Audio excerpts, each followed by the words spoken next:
오늘 들려드릴 이야기는 조용한 시골 마을의 작은 기차역에서 일어난 일입니다.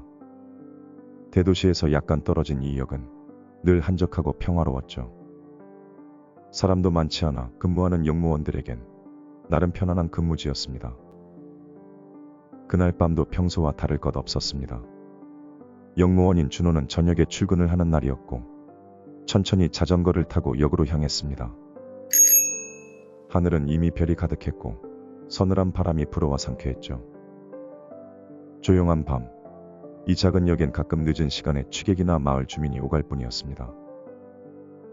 역에 도착한 준호는 역의 고요함을 즐기며 플랫폼 점검을 위해 구석구석을 둘러보기 시작했습니다. 작은 역이라 할 일도 많지 않았고 심심할 땐 기차를 기다리며 생각에 잠기곤 했습니다. 그렇게 플랫폼 끝쪽으로 걸어가던 준호는 한 쌍의 모녀를 보게 되었습니다.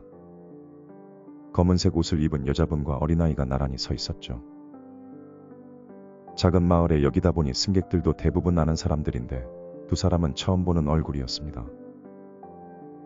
밤바람이 꽤 차가웠는데 그들은 대기실로 들어가지 않고 플랫폼 끝에 서서는 멀리 어둠을 응시하고 있었습니다. 왜 저기 서 있는 걸까? 준호는 그들이 응시하는 곳을 보았지만 딱히 뭔가 보이지는 않았습니다. 하지만 특별히 의미를 두지는 않았습니다. 밤늦게 여행을 다니는 사람일 수도 있으니 말이죠. 그래도 따뜻한 대기실에서 기다리도록 안내라도 해드릴까 했지만 그는 이내 고개를 저었습니다. 뭐 다들 사정이 있겠지.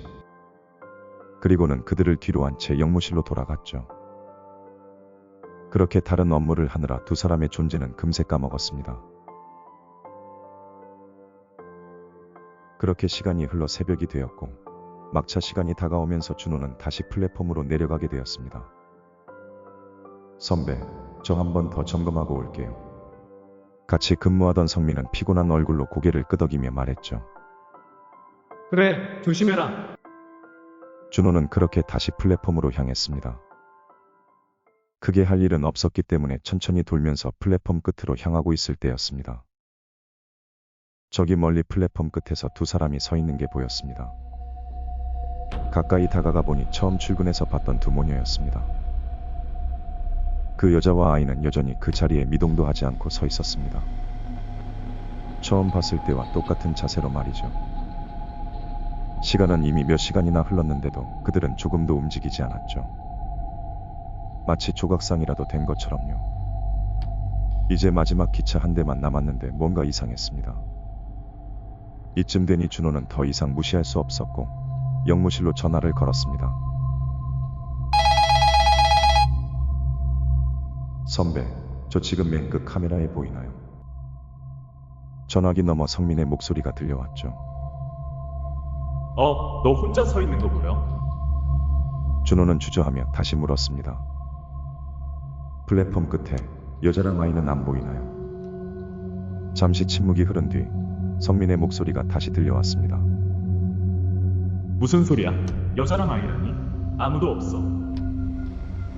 그 말을 듣는 순간 준호는 온몸이 얼어붙었습니다. 카메라에는 보이지 않는 사람들, 그건 대체 무엇일까요? 그렇게 잠시 이러지도 못하고 저러지도 못하고 있는데 등 뒤에서 발소리가 들려왔습니다.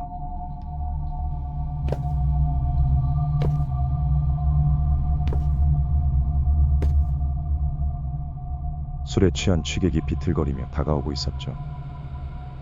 한 번씩 마을 어르신들이 취해서 역에서 자고 가는 경우가 있거든요. 준호는 반가운 마음에 안도하며 취객을 부축했습니다. 할아버지 또 여기서 주무시려는 거죠? 여기 기차역이에요. 얼른 돌아가세요. 그렇게 취객을 부축하며 돌아가려는 순간 막차가 들어오기 시작했습니다.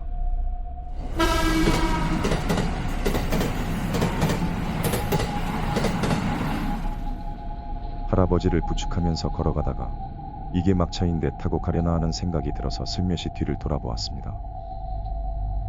열차가 도착하고 문이 열렸습니다. 그리고 준호는 플랫폼 끝에 있던 그 여자와 아이가 마치 바람에 떠밀리듯 열차 안으로 들어가는 걸 보았습니다. 발소리도 없이 공중을 떠다니듯 자연스럽게 말입니다. 준호는 멍하니 그 광경을 바라볼 수밖에 없었습니다.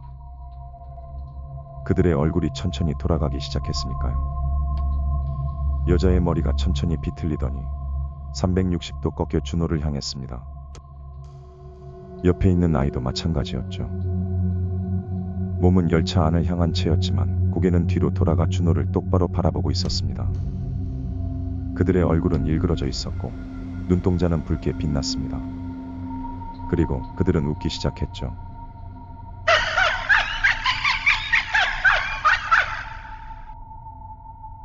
그 웃음소리는 기이했습니다.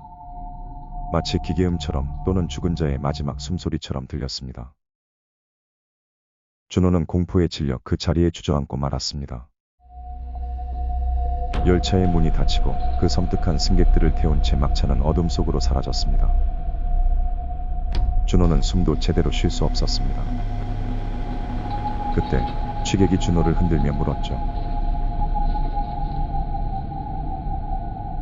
괜찮아요? 무슨 일 있어요? 준호는 간신히 정신을 차리고 대답했습니다.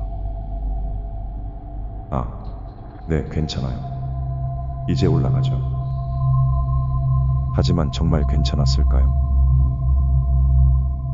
준호의 눈엔 아직도 그 여자와 아이의 붉게 빛나는 눈동자가 선명하게 남아 있었습니다. 다음 날 준호는 동료 성민에게 그날 밤의 일을 이야기했습니다. 하지만 성민은 웃으며 대수롭지 않게 넘겼죠. 야간에 일하다 보니 지친 거겠지. 그런 사람 없었어. 하지만 준호는 그 일을 쉽게 잊을 수 없었습니다. 그날 밤의 기억이 계속해서 떠올랐습니다. 며칠 후 준호는 인터넷을 뒤지다 오래된 신문 기사를 발견합니다. 그 기사엔 우리 역 근처에서 벌어진 끔찍한 사고 소식이 담겨 있었죠. 그 사고로 죽은 사람들, 바로 내가 그날 본 여자와 아이였습니다. 그날 이후 준호는 다른 역으로 정근을 갔습니다. 하지만 기차를 탈 때마다 그날 본 그들의 모습이 떠올랐습니다. 어둠 속에서 번뜩이던 붉은 눈동자와 섬뜩한 미소가요. 혹시 여러분도 늦은 밤 기차를 타게 된다면 주위를 잘 살피세요. 누군가 당신을 지켜보고 있을지도 모릅니다.